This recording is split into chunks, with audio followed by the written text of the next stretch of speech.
selanjutnya kita masuk ke bagian yang ketiga. Ini bagian yang butuh analisa lebih dalam, yaitu radiographic room.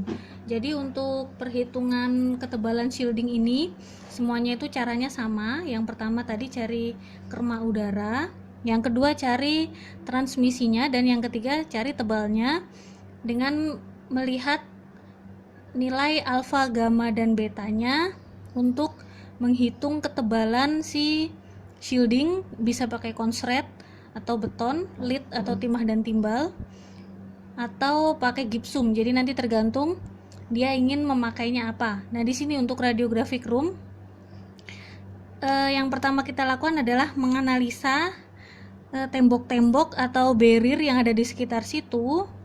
Itu ada barrier primer dan sekunder, atau sekunder aja dan lain-lain. Nah, itu bisa dilihat nanti di gambar 5.1 sama 5.2. Di sini akan saya gambarkan, tapi gambarnya mungkin tidak akan sejelas di buku ya. Nah, di sini nanti untuk si radiographic room ini ada banyak sekali yang ruangan yang bersentuhan langsung. Nah, ini contohnya desainnya seperti ini. Yang ini tanpa samping.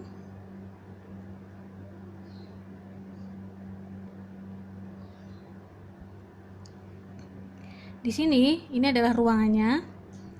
Nanti ada gabungan antara yang chest baki sama yang di mejanya gitu. Jadi dia ada yang tiduran, ada juga yang untuk di tembok aja. Ini jadi misalnya ini mejanya yang buat rebahan pasien, terus ini adalah lantai. Ini jadi tampak samping, ini lantai. Terus selanjutnya ini adalah langit-langit atau ceiling, ini langit-langit. Nah, terus di sini nanti ada ini yang untuk tiduran atau rebahan. Ini sumbernya di sini. Nah, terus ini yang di tembok chest baki. Ini untuk image reseptornya. Terus ini sumbernya di sini. Ini misalnya ada orang yang diambil datanya, dadanya ya. Nah, dia berarti nanti bentuk sinarnya kan begini. Nah, ini berarti di tembok sini ada barrier primer. Terus di sebelah sini juga ada barrier primer. Gitu. Kalau yang berhadapan langsung dengan beam primernya. Terus misalnya yang ruang sini itu adalah WC staff. Ini area pasien lalu lalang ya, area pasien. Terus yang sini dark room. Dark room itu adalah ruang untuk cuci filmnya. Terus di atas itu ada kantor. Ini bawah ya. Terus di sini ada jarak-jaraknya. Ini jarak dari sumber ke sampai daerah yang ingin dilindungi adalah 4,1 meter. Terus selanjutnya ini jarak dari yang scattered atau beam ini, beam langsungnya ini adalah 4,5 meter. Jarak dari sini ke sini 0,8 meter. Terus ini jarak dari sumber sampai ke ruang yang ingin dilindungi WC ini adalah 2,5 meter. Terus lanjut yang atas kantor ini antara leakage, jadi jarak leakage sampai area yang ingin dilindungi di kantor atas adalah 2,7 meter. Terus di dark room jarak antara leakage sama dark room yang ingin dilindungi adalah 2,2 meter. Nah, terus untuk si area pasien itu T-nya adalah 1. P-nya adalah 0,02 mg per week. Terus selanjutnya yang area WC ini adalah 1/5 T-nya. Terus P-nya sama 0,02 mg per week.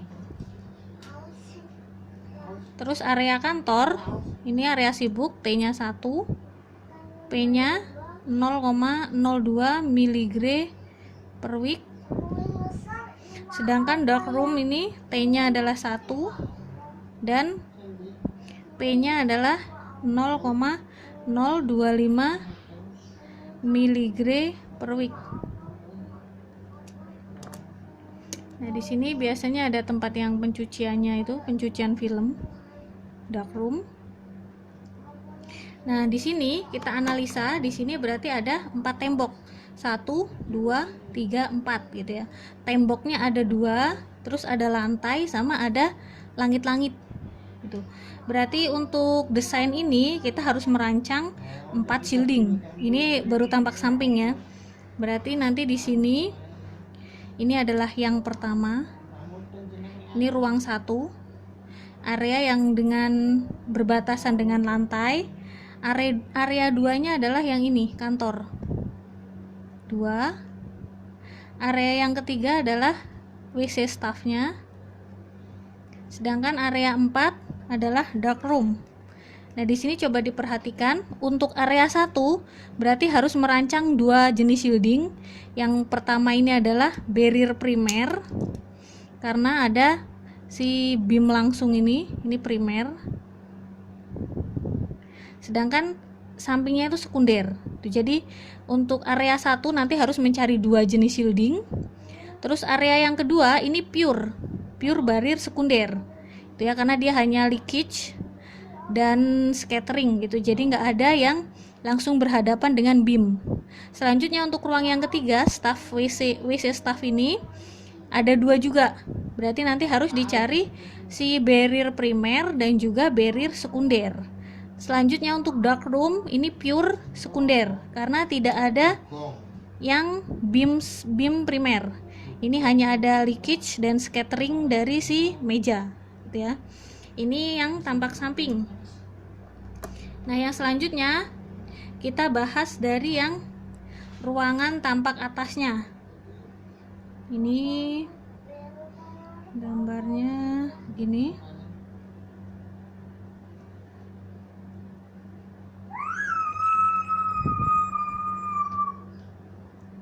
Ini pintu. Yang ini tampak atas.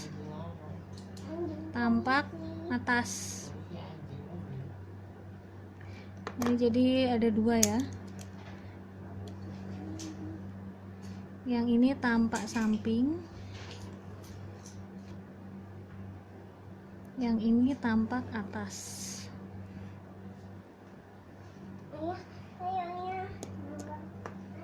Nah, untuk tampak atas ini yang pertama adalah meja atau kasur tadi. Terus di sini ada image reseptornya. Terus di sini sumbernya.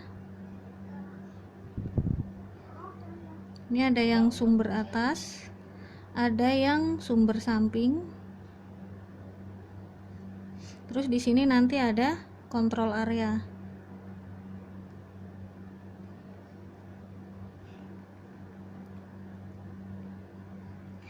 Terus ini WC staff. Ini tadi udah masuk hitungan yang atas. Terus ini dark room. Dark room juga sudah masuk yang atas. Berarti di sini tinggal ada yang sebelah sini sama yang ini, yang kontrol area. Ini yang kontrol. Yang ini kantor, misalnya ini kantor. Nah, kita perhatikan lagi. Di sini ada harus membuat barrier primer. Yang sini juga membuat barrier primer. Oh, yang ini tadi udah ya. Yang sebelah sini sama yang sebelah sini kita bahas sekarang. Terus di sini ada jarak-jaraknya. Untuk jarak dari sumber sampai area yang ingin dilindungi sebelah sini adalah 2,8 meter. Terus selanjutnya jarak dari si ini ke sini 1,8 meter. Terus dari hallway itu 3 meter. Kalau misalnya dari pintu itu ada 3,2. Terus ini yang ini area sama ingin dilindungi adalah 2,5 meter. Nah, ini juga sama, di sini primer, yang lainnya sekunder. Ini primer, ini sekunder, ini juga primer. Ini berarti yang sekitar sini barrier primer. Sisanya adalah sekunder. Nah, ini berarti adalah tembok kelima yang harus dicari, dan yang ini adalah tembok keenam. Itu jadi ini untuk kontrol area. Ya, sedangkan yang ini untuk kantor. Jadi untuk si radiografik ini kita harus mencari 6 jenis tembok. Ada 6 tembok. Pertama adalah yang lantai, yang kedua kantor atas yang berbatasan dengan langit-langit, yang ketiga staff, WC-nya staff, terus yang keempat adalah dark room, yang kelima kantor, dan yang keenam itu adalah kontrol area. Kita bahas satu-satu.